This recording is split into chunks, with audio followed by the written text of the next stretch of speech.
एक पेशेंट मेरे पास आई, प्रिया, 34 साल की। 3 बार आईवीएफ फेल हो चुका था और हर बार डॉक्टर एक ही चीज़ कहते थे, ट्राई करो, थोड़ा और वेट करो। प्रिया जब मेरे पास में आई वो रो नहीं रही थी, वो नंब थी और कह रही थी मुझे कोई डॉक्टर ये नहीं बताता कि मैं फेल क्यों हुई, क्या मुझे कभी बच्चा पैदा होगा। ये वो सवाल है जो लाखों औरतें पूछती हैं, अकेले, रात को, फ़ोन गूगल पे चलाते हुए, फोरम्स में ढूंढते हुए। आज मैं आपको वो बताऊंगा जो ज़्यादातर डॉक्टर्स आपको नहीं बताते।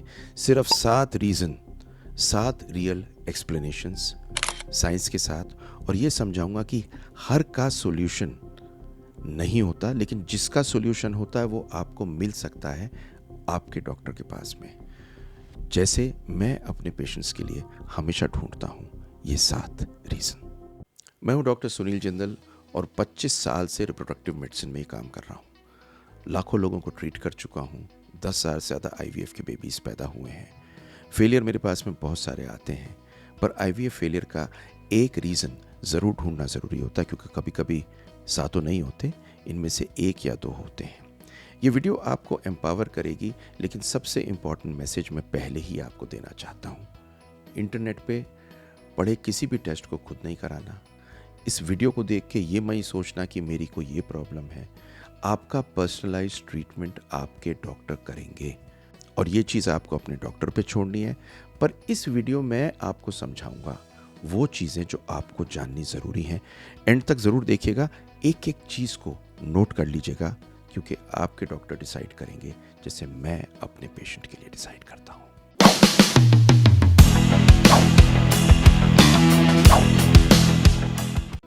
आईवीएफ का सच। तो पहले एक नंबर जो आपको शायद किसी ने बताया हो, नहीं बताया हो, आईवीएफ में सिर्फ 30 से 40% औरतें सक्सेस करती हैं। मतलब 60 से 70% पहले साइकिल में प्रेग्नेंट नहीं होती। अगर आपको ये फिगर किसी और ने बहुत ज़्यादा बताई है तो गलत बताई है। ये एक प्रोसेस है, कोई गारंटी नहीं है। और जब आप फेल होते हैं तब इसका मतलब ये नहीं होता कि आप में कोई गलती है, लेकिन कुछ ढूंढना है। तो चलिए ढूंढते हैं। रीज़न नंबर 1, एग क्वालिटी ठीक नहीं है। ये है एम्ब्रियो की नींव। देखिए, सबसे पहली चीज़ तो ये समझिए कि किसी भी आईवीएफ में आपको बेबी पाने के लिए क्या चाहिए। एक अच्छा एम्ब्रियो, और इस अच्छे एम्ब्रियो के 2 कंपोनेंट्स होते हैं, आपका अंडा और हस्बैंड का स्पर्म।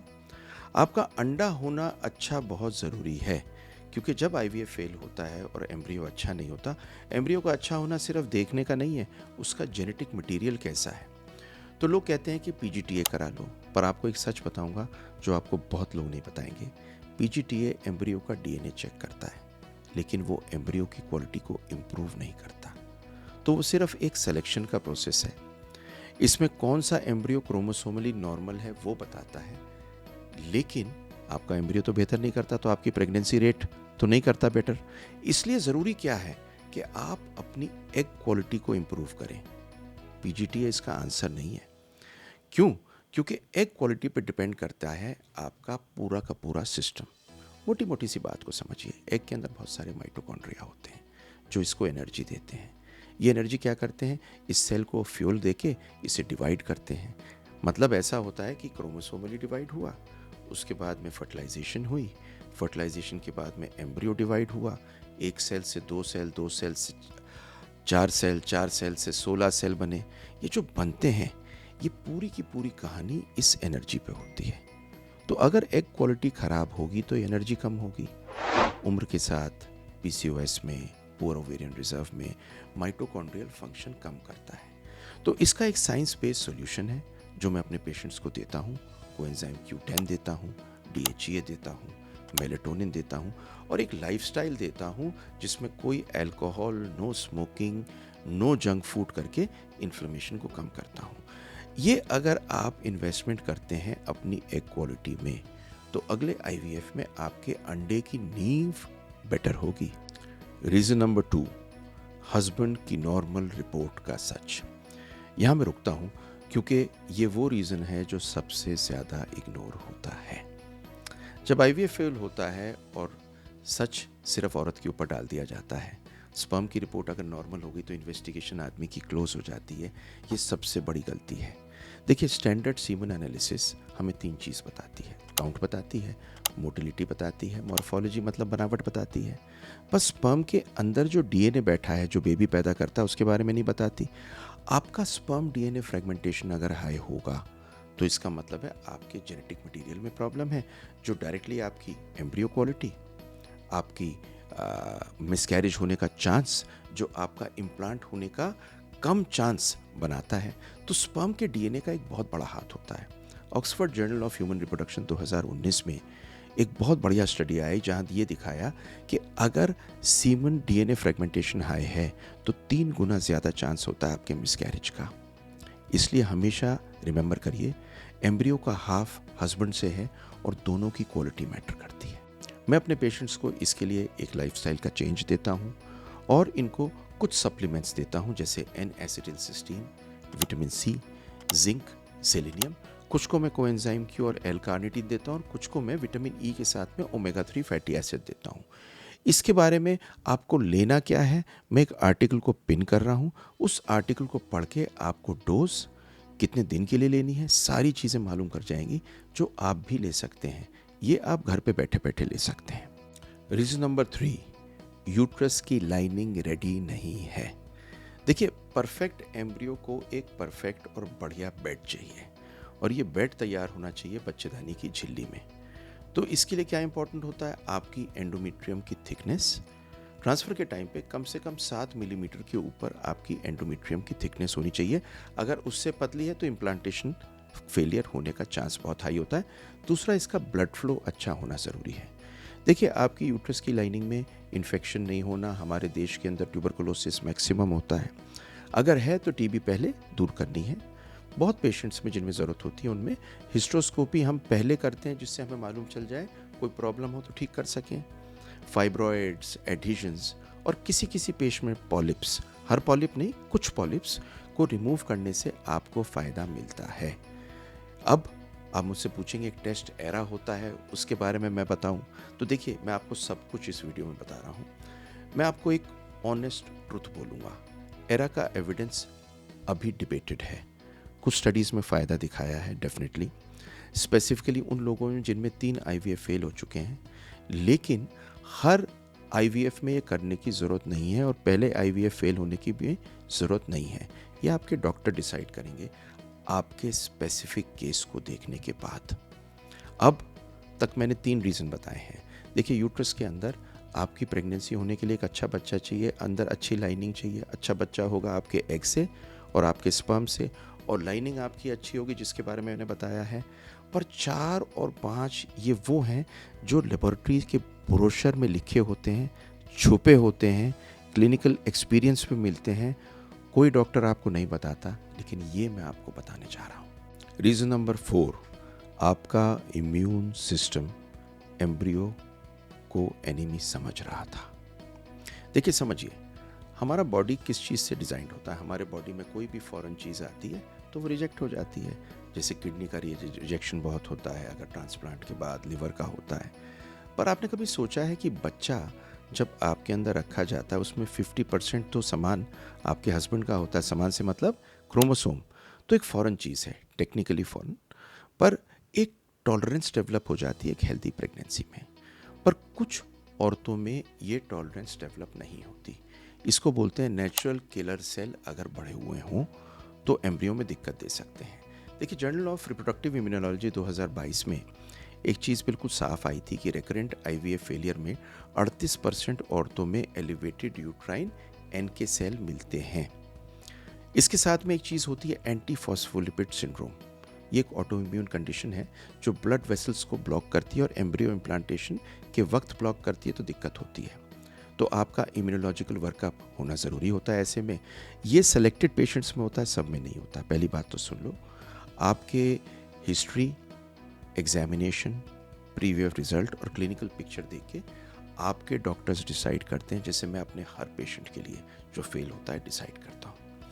इसका कुछ ट्रीटमेंट है, इंट्रालिपिड इन्फ्यूजन्स और लो डोज स्टेरॉइड्स। ये टारगेटेड होता है और पर्सनलाइज्ड होता है, पर इस बारे में आपको जानना बड़ा ज़रूरी है। रीज़न नंबर 5, ब्लड क्लॉटिंग का हिडन डिसऑर्डर। देखिए, कुछ लोगों के अंदर ब्लड क्लॉटिंग के डिसऑर्डर्स होते हैं जिनको हम बोलते हैं थ्रोम्बोफिलिया।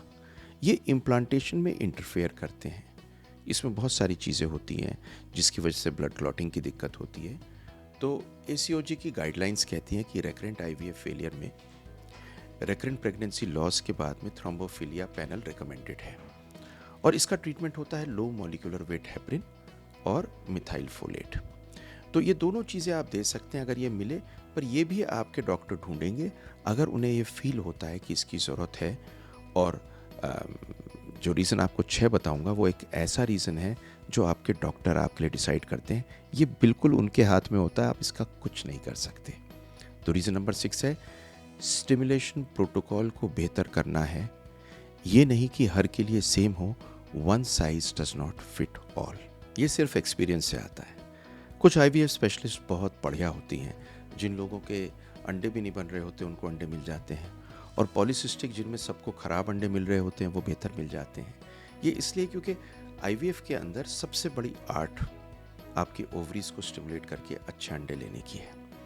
आपकी ओवरीज में किसी में AMH कम होता है तो कोई PCOD होती है, कोई कम रिस्पॉन्ड करती है, कोई ज़्यादा रिस्पॉन्ड करती है।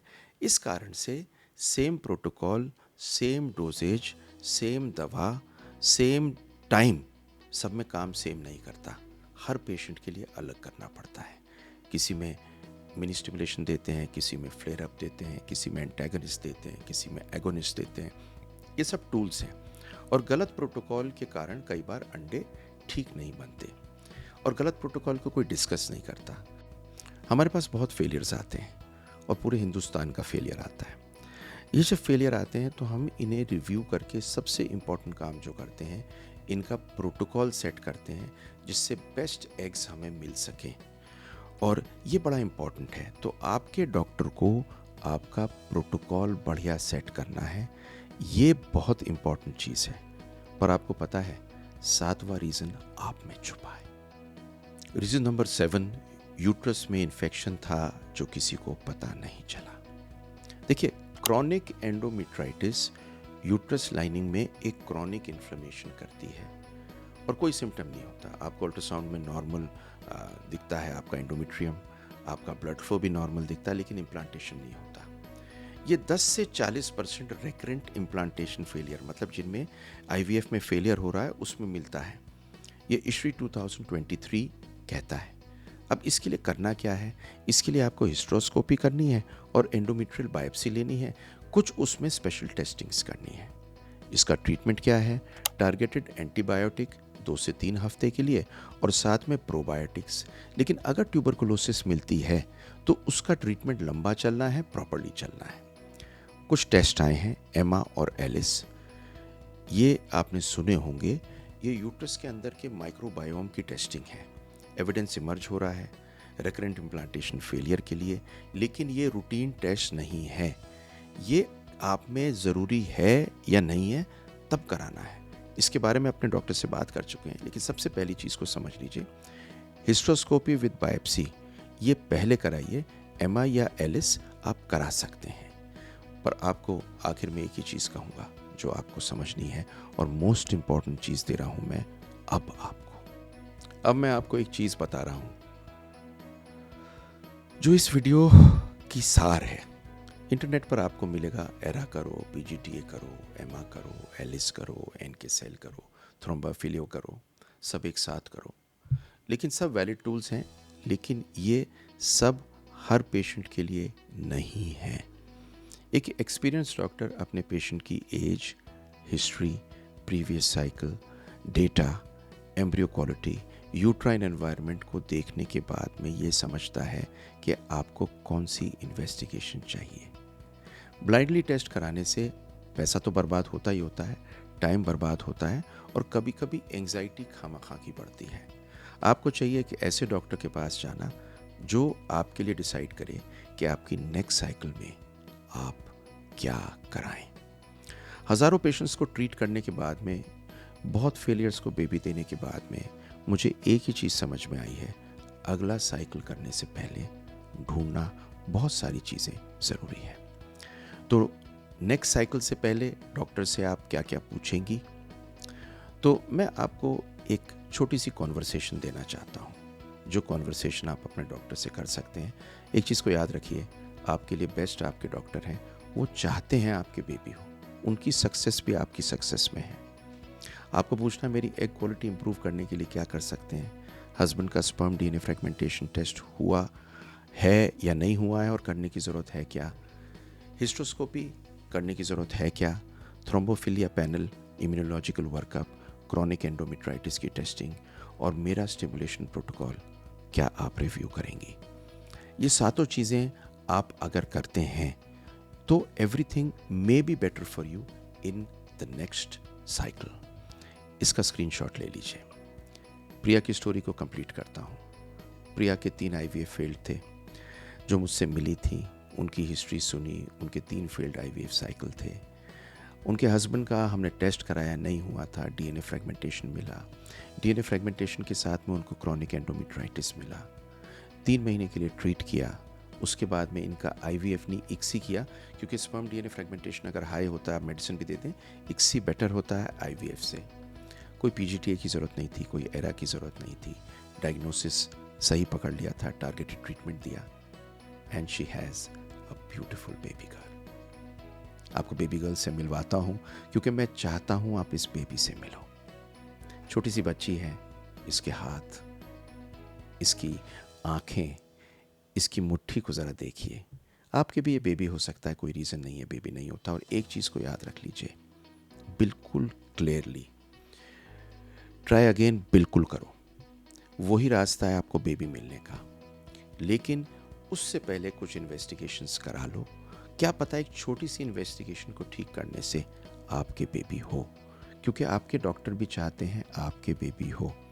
और जैसे प्रिया के बेबी हुआ, मैं चाहता हूँ आपके बेबी भी हो, क्योंकि सबसे ज़्यादा खुशी, आनंद हमें आपको बेबी देने में आता है। जो मैं अपने पेशेंट्स के साथ में करता हूँ वही चीज़ें मैं आपको बता रहा हूँ, 7 चीज़ें। पर मैं चाहता हूँ ये आपको मालूम चले, मेरी आपसे एक पर्सनल रिक्वेस्ट है। आपको अंदर की सारी चीज़ इसलिए दे रहा हूँ क्योंकि मैं चाहता हूँ आप खुश रहें। लाइक, शेयर, सब्सक्राइब कर दीजिए। जितने लोग मुझे देखते हैं उनमें से सिर्फ 10% ने मुझे सब्सक्राइब किया हुआ है। रेगुलर वॉचर्स की बात कर रहा हूँ। अगर आप सब्सक्राइब करेंगे तो ये उन लोगों के पास में पहुँचेगी जिनको वाकई इसकी ज़रूरत है, क्योंकि मेरी तरह आप भी चाहते हैं औरों के बेबी हो।